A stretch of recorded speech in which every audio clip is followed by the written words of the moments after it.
Thank you so much for that introduction, Rosie. It's pretty much as I wrote it, really. And a delight to hear that it's been a really successful conference. As a husband of a teacher, as a son of two teachers, mum in the state system, dad in the private system, as a father of a teacher, after doing a law degree, I assumed way back in 1978, I needed to be a teacher. It was the family script. I went and did a dip ed. 6 weeks of teacher training in the classroom convinced me law was a very good idea. And I say that actually out of respect. I was amazed how complex it is to teach, to be trained. If, as we're now talking about potentially internships where people just don't do a few practicums, over a few weeks, but can watch and learn from teachers, and it's more continuous and more exposed. That may well have helped me. Just that 5 or 6 weeks I had of teacher training where you're trying to impart knowledge and you're dealing with discipline. And as always, one kid who completely pushed your buttons, that sense of how do you hold all this together? It's so complex. It's why I say, without any trace of irony, I would pay teachers much more than hedge fund managers and Macquarie bankers. When you ask parents why they're working so hard and what it's all about, they'll say to give our kids the best. When you push on them and say, what do you mean by the best? Oh, well, we mean the best in education. We know that their education is what's critical for their future. Well, if that's what's driving so much of the energy in our society, of parents and hard work, let's pay teachers the most. That's actually the priorities that so much of the economy is organised around and energised around. In picking up this theme, inclusive, cohesive and diverse community, I don't think any of us have problems with affirming this as the goal. However, it is a story that it does need some unpacking. How do we get to inclusive, cohesive and diverse communities? What has gone on? Well, you have been in the media over the last week or two as a profession. Teacher burnout, teacher shortage, reputedly 4,100 by 2024. Just the amount of fatigue, the complexity with which you're dealing with in the classroom, that is flowing in from parents and communities that often are fragmenting. That sense of saying, how do we hold this together? I think the Finnish educationalist Pasi actually says it takes a great society to raise children, and yet the funnel through which all of the pressures, it seems, for raising children has become that narrow funnel called the school. You are downloaded with so many other agendas that the rest of society once assumed was theirs.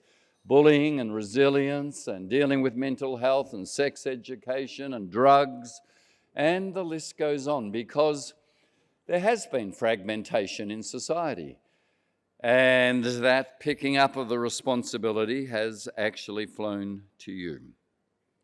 And that's even before we get to the national curriculum and what you're teaching and the culture wars about that. What story are we telling? This is a profession that has been a canary in the mine. Actually, you have been feeling the sharp, pointy end of that fragmentation. And that's why working out the story of inclusive, cohesive and diverse is actually difficult. Well, it hasn't been just brewing overnight since the advent of social media, although I will get to that. 40 years back, in fact, Ronald Conway, an educational psychologist, said, when it comes to kids, the biggest influence on their life is parents. reinforced as the second biggest influence by schools, reinforced by the third biggest influence, church. Then comes the influence of peers, and then comes the influence of media. He wasn't talking about social media, he was just talking about media 40 years ago. But 40 years ago, he said parents are still the biggest influence on kids, but school is really struggling. Church has floated off. Peers and media have jumped into second and third place in terms of influence. He was saying that some 40 years ago. When we think about the longevity of these challenges, they go back a long time. I read recently one leader write these words: people lose a sense of shame. Rudeness is taken as a sign of sophistication. People pursue the pleasure of the moment. They lose respect for leaders. The young no longer defer to the old. And the old, well, they behave as if they were young. The difference between the sexes is blurred. People get irritated by the least touch of authority. They dislike any rules that inhibit their freedom to do as they like. Who wrote those words? Some Australian religious leader or some American evangelical? You know who wrote those words? Plato. About Athens in the 5th century BC. Plato.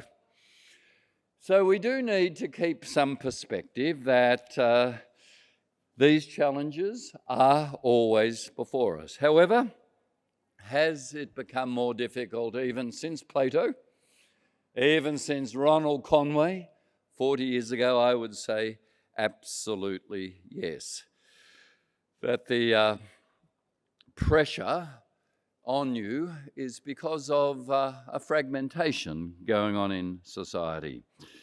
The influences Conway was talking about, churches reinforcing the value of schools, reinforcing that, well, Sunday schools that kids once went to and youth groups have floated off. Summer camps that, so much of the population my generation went through. Far fewer of those value-forming experiences. In fact, parents may still be the biggest influence, but we know parents are brittle. We know parents are often angry. I have a son who teaches in Geelong. He tells me, Dad, it's unbelievable what parents will say to me about their special child, and I don't understand how special their special child is. I feel like saying, well, remind them that of course they're special, they're your child, but every child is special.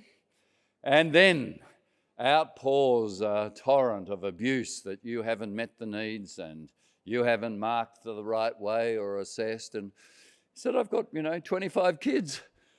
And the brittleness, often the anger of parents, my son tells me, is real. Look, we know that schools have now picked up a whole lot of the agendas of what should be society's agendas. And that pressure, that complexity, that expectation hasn't been named. The story is much more complex. In the lifetime of some of you as teachers, it's become more complex. Back in 1993, in Melbourne and in Sydney, Channel 9 had an earworming jingle for its 6 o'clock news. And it would show you things happening around the world, from earthquakes to political events. And with this jingle in your head, it would say, how do you know? How do you know? What's going on in the world? Brian told me so. In Melbourne, it was Brian Naylor. In Sydney, it was Brian Henderson. Conveniently, they could use it in both cities. Nearly 30% of the population at 6 o'clock would sit down to the 6 o'clock news. We all saw the same events. We all knew because Brian had told us so.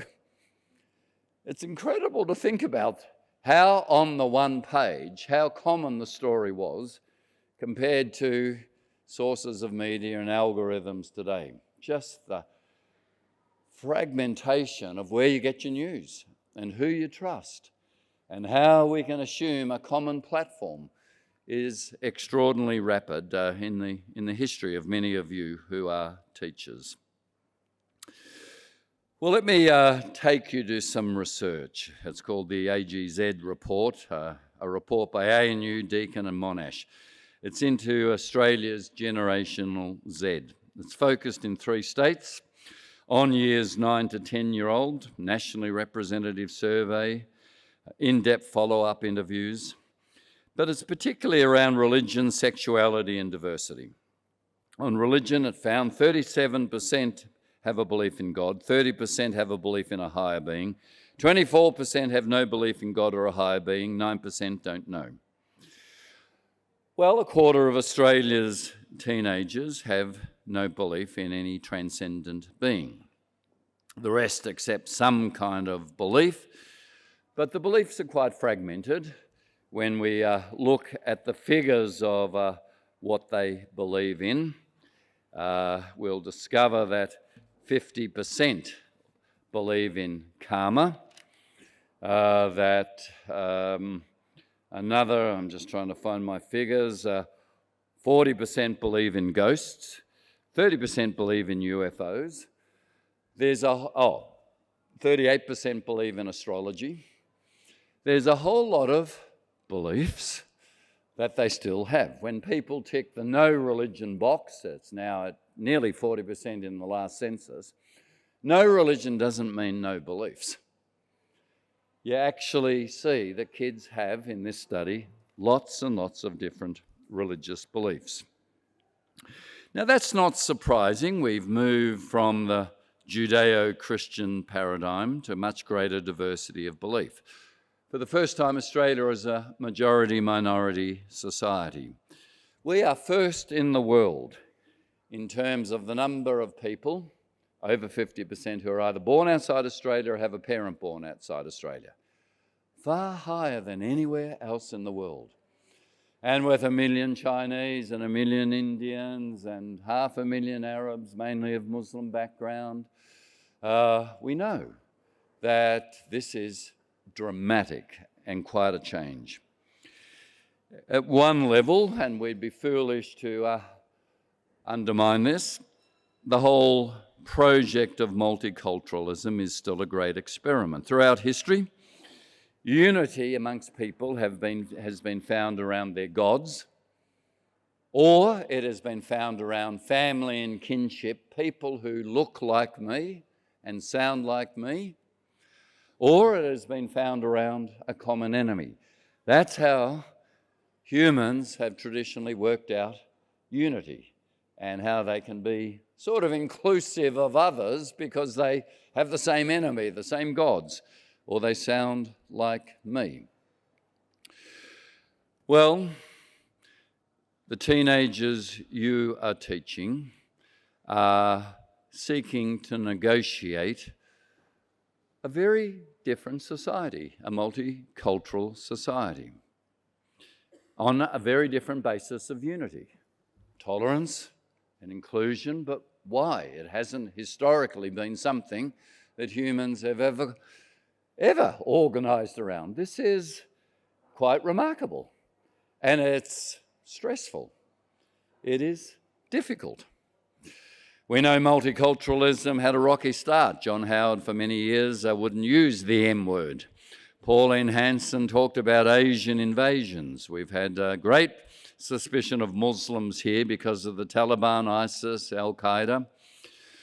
We forget that multiculturalism is actually fueled by multi-faiths.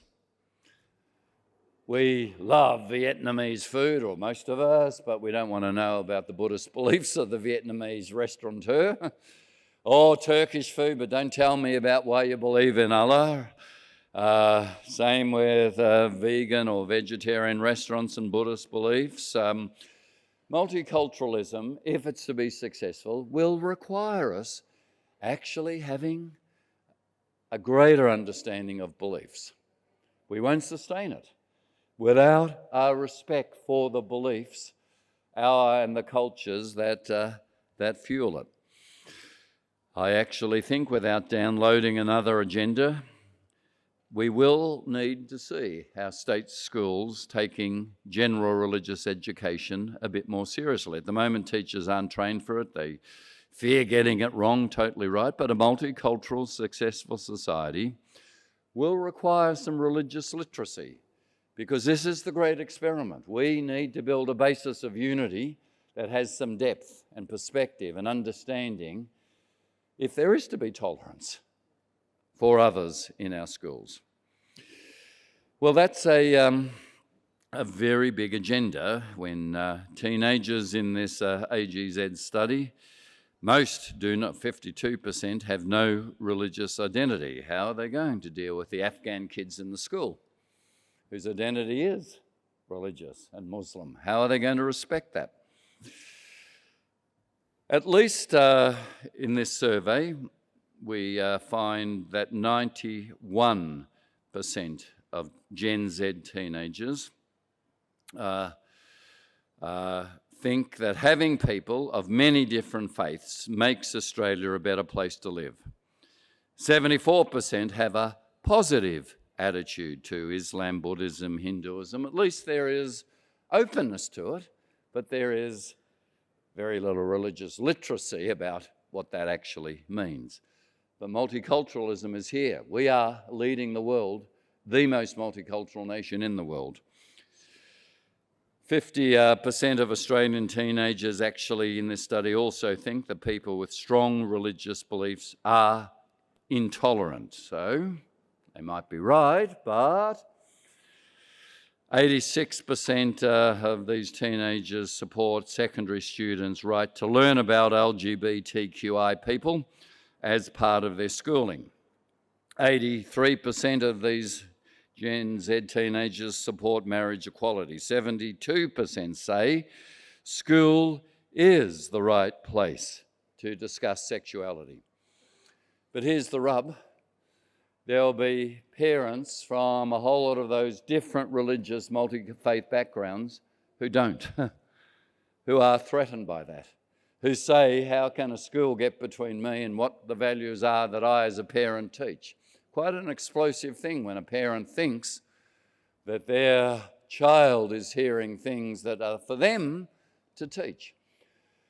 If you are picking up the picture is complexity, not of your making. Complexity because of what I've called here that great experiment. And many people of those faiths will be uncomfortable that state schools are teaching what they think are their right as parents to teach. How far we've moved from Brian told me, all of us on the one page. With half an hour of news, we'd all basically agreed that we knew what's going on in the world. It is so much more complex. And of course, that multicultural society has been moving remarkably from a white Australia policy to post-Second World War to a slightly less white Australia policy. We decided Greeks and Italians were now white enough to pass the white Australia test. That's basically what happened. We needed them.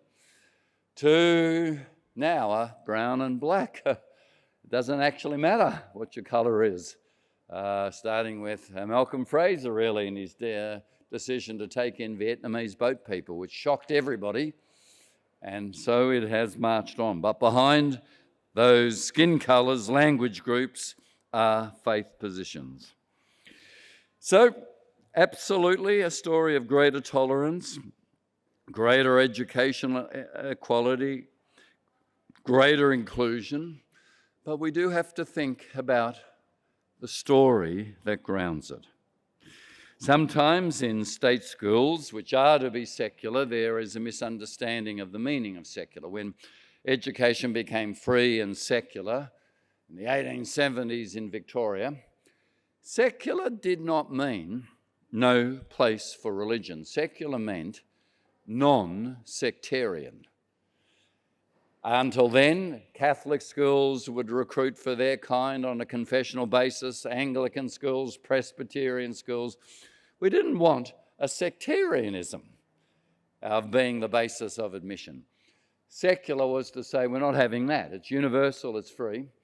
But secular means no position is privileged in the public square, including the state system. We're not having any listening to religious views. And we can't actually embrace tolerance and diversity without secular being neutral but not hostile to these religious views. These now are what's making up a majority-minority nation. That's the journey, the great experiment that we have embarked upon. Sometimes those from a very secular position will say, well, hasn't science settled it all? That's the basis of unity. Science is absolutely universal. Let me say meaning is not. Science is absolutely brilliant at explaining the world as it is. As soon as you ask the question, but what is the world as it ought to be, you're out of the realm of science. You're into the realm of faith, even if you're a humanist. You are committing yourself to a story of how the world ought to be that you can't prove. Whether it's religious or philosophical, you are into a story of meaning. Science takes things apart to explain how they work, but it is faith that puts things together to explain what they mean. If I'm saying what should be the story, in my view, will be two things. The story will be meaning, taking it seriously, and morality. I'll get to morality. Meaning is, I think, fundamental in terms of kids' identity and curiosity and educational offering of the story they indwell. You can't actually ever prove it. Those who will just say, science has got us all there and will reject any religion, any gods. Remember Nietzsche, who actually declared God is dead. Nietzsche celebrated that, saying, and we'll go back to the Greco-Roman culture of excellence, where he said even the strong and even the wicked strong have created excellence. Nietzsche particularly hated Christianity. He was a son of a minister. He said Christianity is a slave morality. It prioritizes slaves, those who are weak, those who are vulnerable. Nietzsche wrote, compassion or pity thwarts the law of evolution, which is the law of selection. Nature selects the strong. It eliminates the weak. He called on for the resolve to follow the law of evolution as the first principle of philanthropy. The those weak ill constituted shall perish. We should help them to do so. Sometimes those who are great scientists, as Richard Dawkins is, but also a very prominent atheist, get into trouble with the belief that science is actually going to be the story. A woman on Twitter asked, if I discovered Down syndrome in any future pregnancy, it would present me with a real ethical dilemma whether to abort. Richard Dawkins tweeted, abort it and try again. It would be immoral to bring it into the world if you have the choice. Such was the outcry, not just from religious, but secular people, that Dawkins had to apologise and take it down. Now, Dawkins's tweet was absolutely consistent with what Nietzsche was saying, but suddenly, in the world that ought to be, you actually are talking about a different set of values, of story, of meaning. That is fundamentally important for humans. Even Plato, who Nietzsche loved, he's the father of Western philosophy. But Plato absolutely believed lives were of unequal value. Men were superior to women. Greeks were superior to barbarians. The free were superior to slaves. The rich were superior to the poor. The wise and strong were superior in nature. It's clear. From nature, it is clear. But it doesn't construct a story of inclusivity, of diversity, of where you as a group have said we want to go. That is really important to actually say, because whenever there are claims that we've just got science and it explains it all, absolutely, science is universal, but humans are about meaning. What has often been happening in the dominant stories in our culture is the stories have become humans are just pleasure-seeking. Humans are just profit-seeking. Let me say, I think the dominant story is humans are primarily meaning-seeking. Kids need to play, test, stretch, have validated their attempts to find meaning.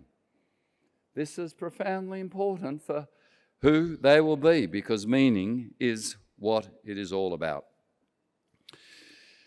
Well, when we start to think in these terms, we say, okay, if we've moved from, Brian told me, we've moved into social media.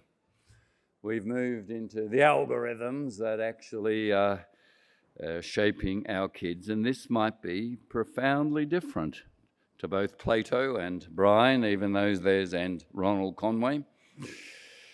What is going on here with social media? One of my favourite writers, Jonathan Haidt, an American evolutionary scientist, really, teaches at university.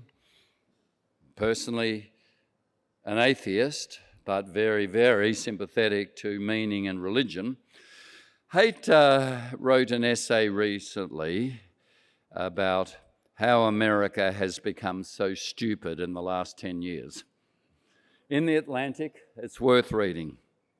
He says, in America, we have become so disoriented, we can't even speak the same language. We can't recognize the same truth. We are cut off from one another and from our past.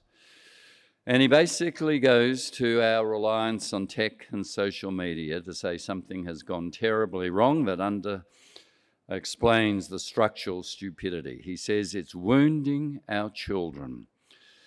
Children are now all protected as fragile. But we've become stupid in colleges, stupid in groups, stupid in newspapers, stupid in universities. Haidt actually dates this with Generation Z. You see, he's been 30 years teaching at university level, and he said, we noticed something changed in 2014. Before then, 18-year-olds starting, they'd had Facebook, but Facebook was simply communicating on long scrolls of messages. 2014, Gen Z, particularly born in 1996, hit universities. He said, overnight, we in university campuses were walking on eggshells. We were being shamed and named and attacked. And we couldn't work out for a while what had changed. The generation before, even a year or two before 2014, weren't like that. What had changed? He said what had changed was this profound shift with Facebook and Twitter to tweets, likes, shares, performative behaviour, rating. And this performative behaviour had actually started to organise groups online who would attack and go after and say that idea can't be. This performative sense, he claims, is a social wiring that has profoundly made it difficult for people to test and play and try different stories and put ideas up there because they will be attacked and they're scared. He said, we've got into this idea that children are fragile and we've got to protect them. He says children are anti-fragile. Children need challenge and setbacks and shocks and suffering, and they shouldn't be just protected as weak vessels. He says, and I think the Finnish educationalist Pasi would agree with this, children need hours and hours of play away from mum, where they actually suffer setbacks and disappointments. They're cut from the apron strings or the protective parent, where they learn. Play is role-playing to find meaning and story and who I am. He said, now we've got what he calls a thin self brought into the classroom, and we can't hire enough professional therapists for our kids. He's talking about the performative stuff, particularly with the mental health of girls 11 to 13 in puberty, boys a little later, 14 to 15, saying it's these millennials, not the ones before them, Gen Zers in middle school, who are really at risk, developing this incredibly fragile self, where that sense of play, practicing thousands of interactions and conflicts they have to resolve, is actually evaporating. Well, I think hate might be onto something that again speaks to the complexity of teachers. Some of you, you wouldn't have seen it because you were here last night, Johan Hariri, who wrote Lost Connections and Stolen Focus, was on Q&A last night. Worth reading Lost Connections and Stolen Focus. Those two books, I think, are absolutely brilliant. In Lost Connections, Hariri is basically saying, yes, there are biological things that cause mental illness, but the epidemic of mental illness in young people isn't because suddenly lots of people just had a biological, it is the greater vulnerability of being attacked on social media. The sense of disconnection, he calls it lost connections, from play and people, where you can make mistakes, which is the way you form meaning. In Stolen Focus, he's talking about why our attention is now that of a nanosecond because of social media and the rewiring that's going on. Well, the biggest story is that it all shouldn't be being downloaded on you, and I'll try and be a champion for saying other parts of society have to actually step up and play their role and not just blame teachers. You are teachers. You're not social workers, and you're not mental health professionals. And yes, you're going to need more resources for those in schools, but you're teachers. Why have we loaded so much more on? The second part of the story is not just meaning. And I said meaning, unlike science, which is universal, meaning never is. Kids have to find a story of their meaning. The world as it is, as it ought to be, and what they believe it ought to be. Secondly, morality. You know, free societies are built on three pillars. The first pillar is free markets. Markets are brilliant at allocating resources and distributing them, allocating preferences, distributing resources, spitting out consumer goods that we are free to buy. Morality, free societies are built upon democracy, one person, one vote. And we know how under threat that is. Less than 20% of the world's population now live in fully free societies. America has been downgraded by Freedom House, and you've been following the January the 6th. The third leg of a free society, besides free markets and democracies, one person, one vote, changing power bloodlessly through elections, the third pillar is morality. Morality is very simply this. Morality is about us, not I. We, not me. Morality is about those who volunteer and serve and care. The only way the pressure is going to be taken off schools is with a recovery of volunteering. It's massively down in Australia over the last 10 years. And service and donating and coaching and caring. Our charities minister, Andrew Lee, in the Albanese government, who's written books on this, say he's mapped over the last 30 years. Australians have far fewer friends. They're much more lonely. They're much more fearful. They're much more distrusting. Morality is actually about building trust and face-to-face connection and doing things together, whether it's planting a garden or coaching a footy team. Morality is understanding that we can only be a free society when it's about us. Kierkegaard, one of my favourite writers, said, "The door to happiness opens outwards. The turning inwards, the fearing it's all about me and what I'm owed and I'm a victim, is a recipe for greater depression." The very things that Hariri is talking about. Well, let me finish with a personal story. In year 9, I asked a good question at my school. How do I know it's a good question? Because my year 9 teacher staggered me by saying, "That is a really good question." And the teacher then staggered me more by saying, "And I don't know the answer. I thought teachers all had the answers." And that teacher then staggered me more by saying, "Out of class time, let's work on trying to answer that question." The question, probably more sophisticated now than what I actually asked, but basically was, is poverty natural or is poverty created? If poverty is natural, you can't fight nature. If poverty is created because of the rules that we made, that some win, lots of others lose, we can change the rules. The teacher said, "I don't know. That's a great question."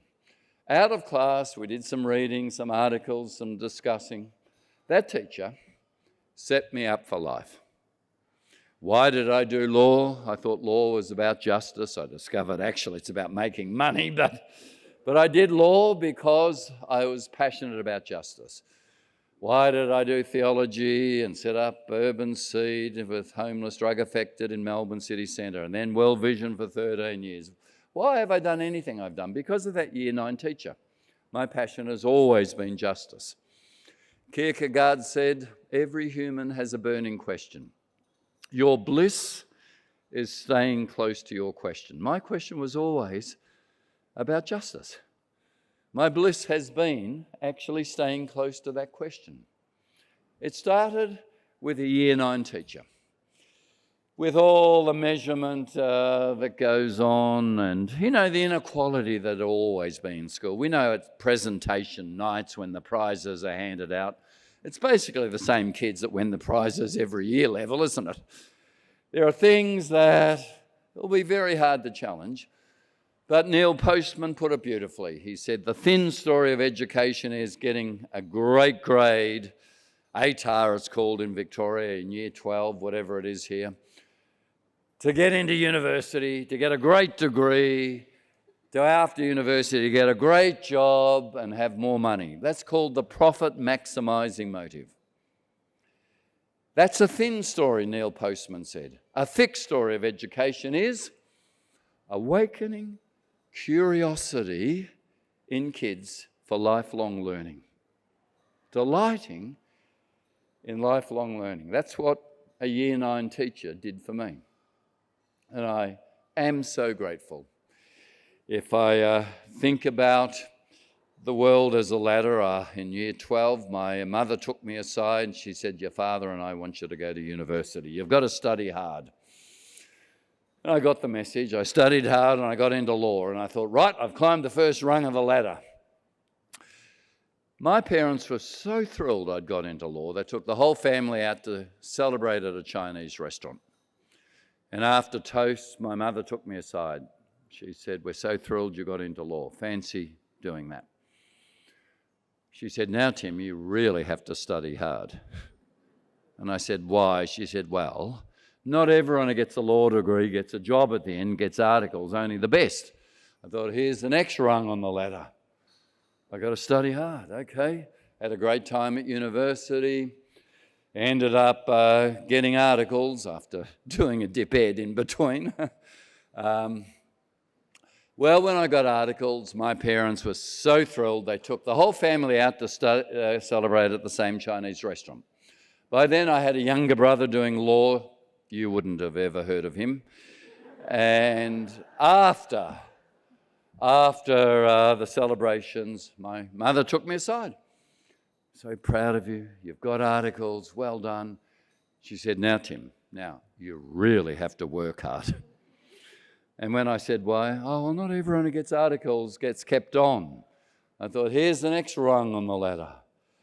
And if I keep climbing and get kept on, which I did, I'll be an associate. And then one day I'll climb a few more rungs and I'll be a principal. Bigger corner office, more pay, nice car. This is the meaning of life. Thanks to that Year 9 teacher, I actually realised there's another ladder besides the career ladder. I like to call it the ladder of vocation. That ladder starts with the question, why am I even here? I answer that religiously. You've got to answer it philosophically. Why am I even here? The second part of the rung on that ladder of vocation is, so if I'm here for a purpose, I'm not just a cosmic freak I'm not just a biological freak in a cosmic zoo. It's just random and meaningless. If I'm here for a purpose, what is it? The second rung, I think, is when you ask the question, what is it that if I don't do it, I'm going to be poorer and the world is going to be poorer? My Year 9 teacher helped me with that. I knew it was about justice. If I don't pursue my question of justice, I'm going to be poorer and probably the world's going to be poorer. The next rung of that vocation ladder, I think, is when you go, where does my happiness intersect with the world's need? For me, it was organising my life around justice. Where does my happiness intersect with the world's need? Now, I'm guessing that there will be people here, and my parents were two of them, who as teachers actually have a vocation. Great when you're paid for your vocation, the career and vocation ladders coordinate. Sometimes they don't. Sometimes people are in jobs but their real vocation is coaching and mentoring and volunteering, and boy, that's a vocation. And taking a rung on the career ladder, less time, less ability to do that. I think, thanks to that Year 9 teacher, I've also understood the meaning question. Working out what my vocation, my calling is. Voca is the Latin word for calling. What am I called to do? Making meaning, and in my calling, it being about morality, it being about others, not just about me. That's what justice is, about others, which I know so many of you as teachers do. Though the story is so complex, and though so many of you are fatigued, keep focus on making meaning and modelling morality. Thank you.